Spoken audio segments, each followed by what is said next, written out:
Hi, my name is Tamara. I'm a student at Mohawk College in the health, wellness, and fitness industry, and today I'm with Ron Mourra here at Fundamental Fitness Conditioning here in Brantford, and we're going to be talking about his experience in the health, wellness, and fitness industry, as well as asking him a few questions.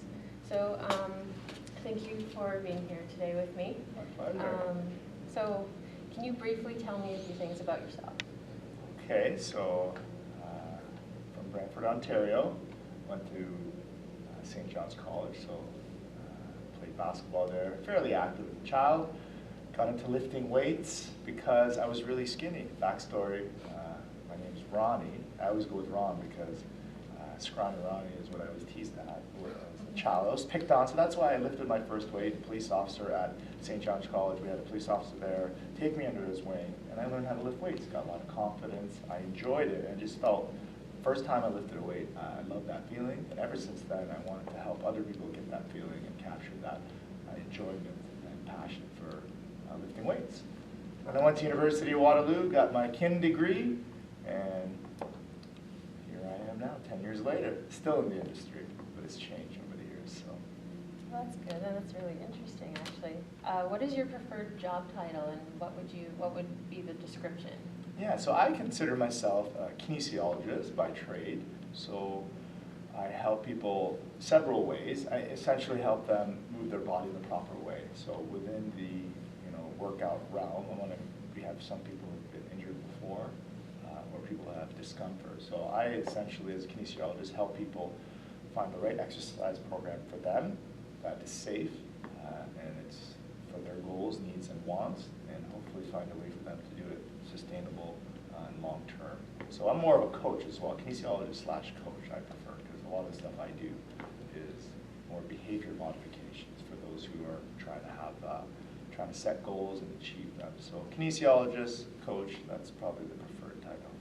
So when you say coach, like, do you coach any minor league teams of any sort, any sports teams? Yeah, so I do. I coach basketball, also on the side, volunteering. But more so as a coach in the work setting would be, I have a lot of people on email support with my blog. We find that in fitness, there's a disconnect. Typical gyms, you have to work with a personal trainer. It's just that hour a week or 2 hours a week. And aside from that, where the true change happens with nutrition and making sure people are following through is where the coaching comes in. So that's why I feel as a coach, I help people stay on track through coaching calls once in a while. We do Skype calls for some clients and through email. So, or coffee talks where we just sit down and just see where they're at. So goal planning is a huge part of what I do as a kin and a coach. And I think that we need to, as trainers and practitioners, need to do that more. We just think of the person as that body working out, but there's so many facets of that individual. We need to make sure that we're very encouraging and making sure we set them up for success. So that's what my role as a coach, hopefully help them facilitate that in the right direction. So so you like to be very interactive with your clients, yeah, outside of your boot camps? Essentially, yeah, try to keep in touch with them, and obviously in a professional manner where it's still on cue with how they can stay on track when they're outside of our doors, because we know there's lots of factors that would hinder their results outside of the gym setting, and they're only here for 3 or 4 hours, maybe a week. So we need to kind of plant those seeds early, and we do that through the communication, through emails and our blog, to help people stay on track when they're not here. So it's almost like 20% of the workout, 80% nutrition is what we tell people. And how can we help them stay on track? Well, it's just proper goal planning and execution. So that's the trick, and that's where the fun happens. Aside from the training, that's enjoyable, but the results happen, the magic happens elsewhere, and that's where we have behavior modification comes in. So how long have you been in the health and fitness industry? Yeah, it's been some time now, it'd be 10 years. So I started my formative career in a clinical setting, so I worked with physiotherapists. So as a kin, once I graduated from University of Waterloo, worked in physio. People have been in motor vehicle accidents, we would help rehab them. So a physiotherapist would work with them. I would assist with exercise, just rehab exercise. So I was in a clinic, really small, 500, 600 square feet, and I worked with 10 people at once, just rehab. They would have their exercises, let's say rotator cuff injury, and I would stretch someone else. So at that early on, I started to realize, there was there's a need for, people are getting injured for different reasons. And what I found with a lot of the clients, once they were finished with their rehab program, they wanted to get integrated back into the gym, but they didn't know how to. And that's where I said, okay, I'll help you. And I essentially would go after hours for my physio work with the physiotherapist at the clinic, and then help them find the suitable program. And then kind of a light switch clicked, and I said, you know what, there's a need for people who, once they finish physio, or once they've overcome an injury, how do they get integrated back into the fitness setting without getting hurt?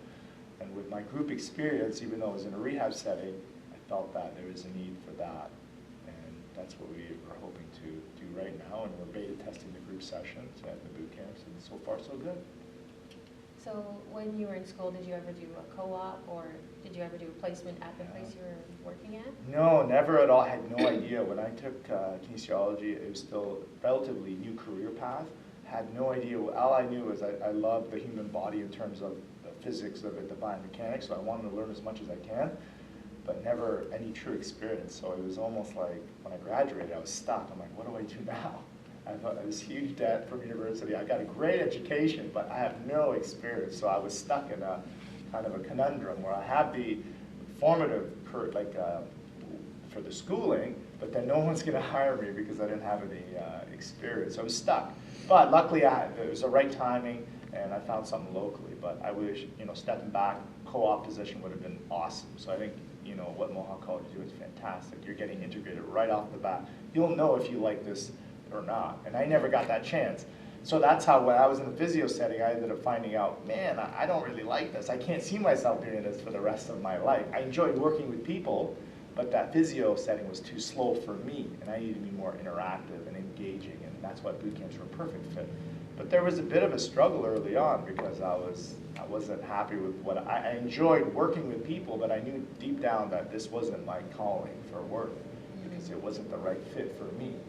But you have to go do that to find out what you want to do at some point. So what is a typical day on the job for you?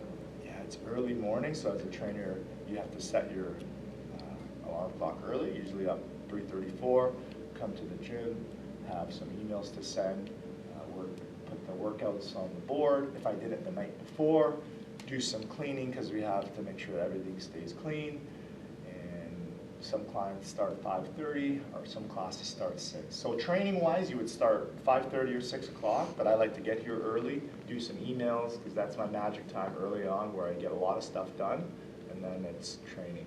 Because you're not only training people, you're also trying to keep the business going, getting new leads, getting prospects, turning them into leads, and then getting them part of the facility. So it's different than if you work at a gym where they supply you with clients. So it's a constant challenge, but that's the exciting part where you have to, get some help, some key help with people around you, support yourself with the right people. But yeah, so that's early start.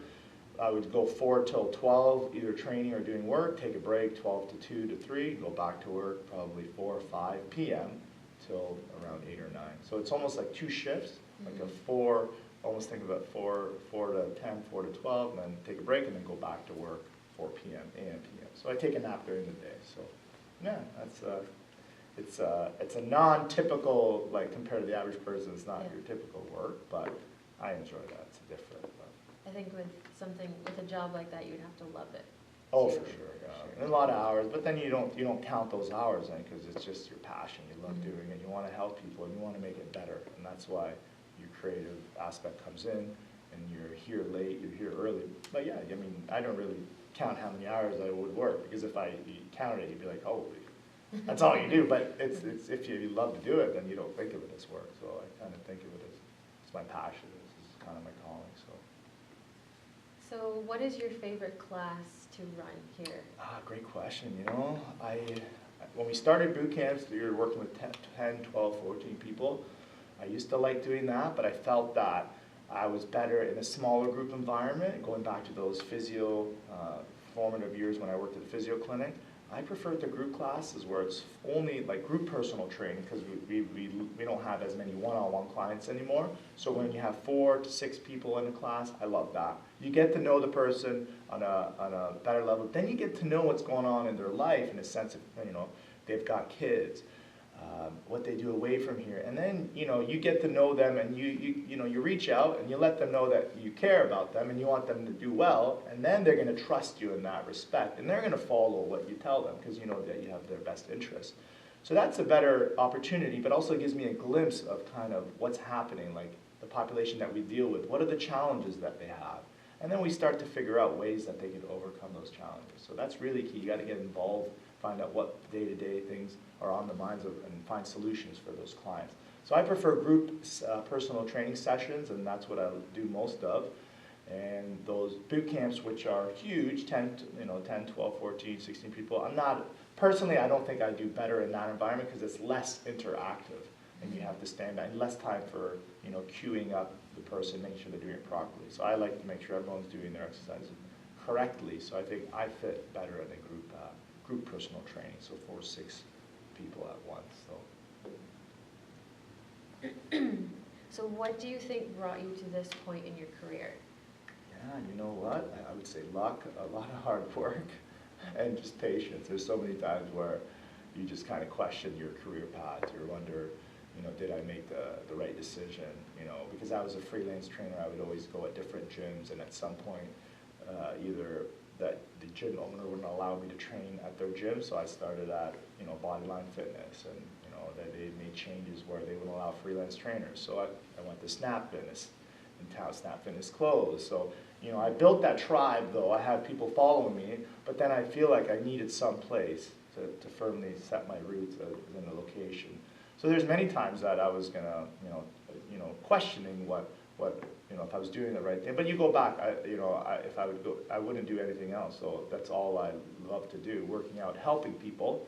So I feel it was the right fit. So just luck, timing, and persistence and patience. So. Do you have certain people that have helped you get huge this far? support. Oh, for sure. Mentors early on in the physio realm taught me a lot, and taught me how to communicate with patients and how to make sure queuing them up with certain exercises, understanding the human body. So that way, in that respect, in the industry, lots of help.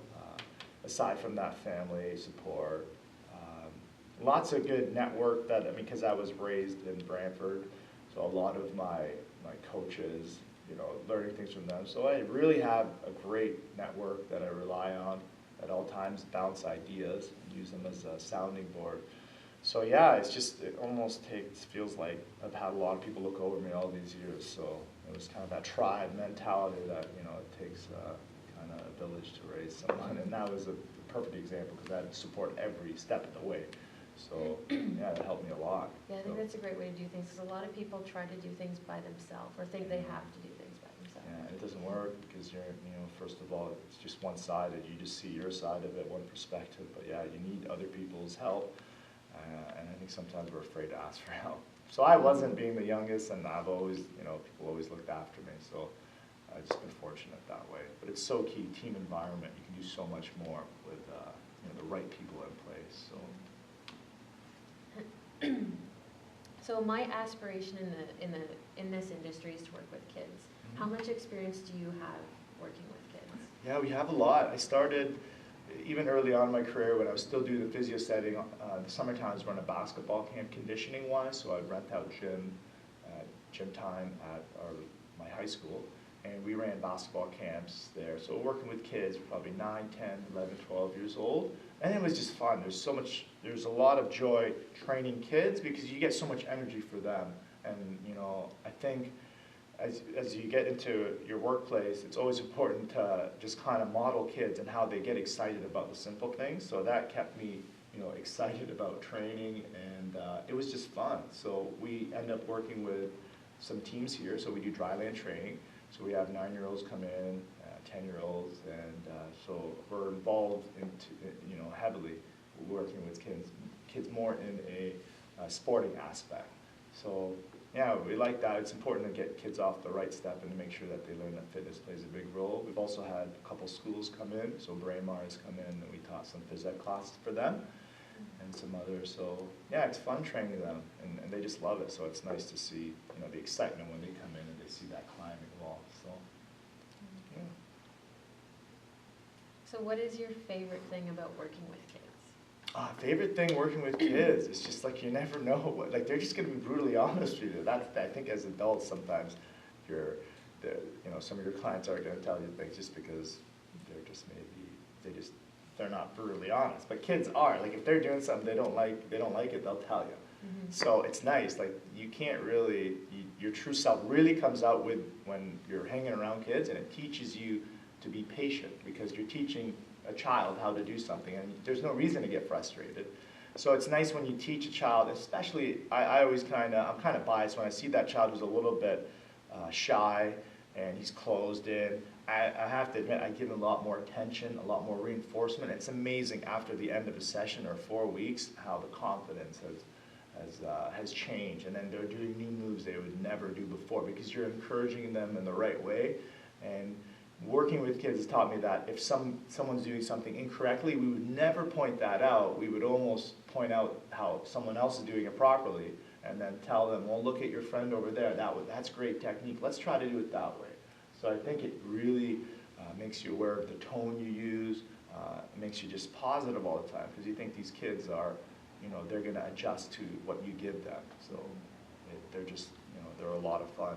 You have to be very patient, especially in this setting. They want to run around, but I think it's just the joy when they work out is just awesome. And hopefully you planted that seed now. 10 years from now, they will continue with fitness, and maybe you played a small role in that. So, yeah. So we have to wrap up now, but if you don't mind, I have a few more questions to ask. No problem. Yeah.